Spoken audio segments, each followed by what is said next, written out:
ជនសង្ស័យម្នាក់លួចរថយន្តម៉ាតូយេតាព្រុសចេញពីការ៉ាសាំងមួយកន្លែងក្នុងខណ្ឌមានជ័យបើករត់ទៅបុករះរថយន្ត2គ្រឿងនិងកង់3មួយគ្រឿងត្រូវសមត្ថកិច្ចប្រដេញតាមឃាត់ខ្លួនបាន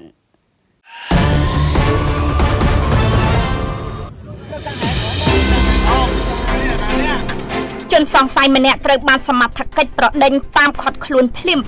ក្រោយពីធ្វើសកម្មភាពលួចរថយន្តចេញពីក្នុងការ៉ាសាំងមួយកន្លែងនៅផ្លូវជាតិលេខ2ក្នុងមូលដ្ឋានខណ្ឌមានជ័យហើយបើករត់ទៅបុករះរថយន្ត2គ្រឿងនិងកង់3មួយគ្រឿងរងការខូចខាតហេតុការណ៍ខាងលើនេះកើតឡើងនៅវេលាម៉ោង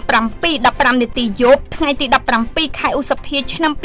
2026 ស្ថិតនៅលើផ្លូវជាតិលេខ2ក្នុងសង្កាត់ចាក់អង្រែក្រមខណ្ឌមានជ័យរាជធានីភ្នំពេញបើតាមការបញ្ជាក់ពីកន្លែងកើតហេតុបានឲ្យដឹងថានៅមុនពេលកើតហេតុគេឃើញរថយន្តម៉ាតូយេតាព្រុសពណ៌ទឹកប្រាក់មួយគ្រឿងពាក់ស្លាកលេខភ្នំពេញ 2BT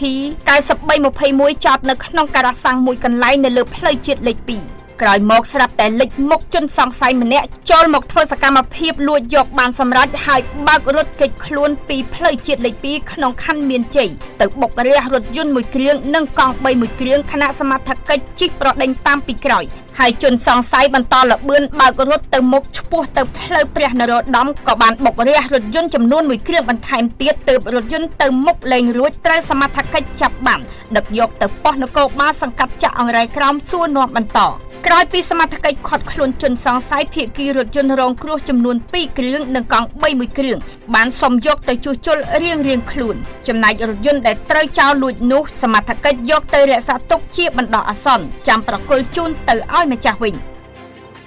ពីនាងខ្ញុំចន្ទ្រា TV5 Online News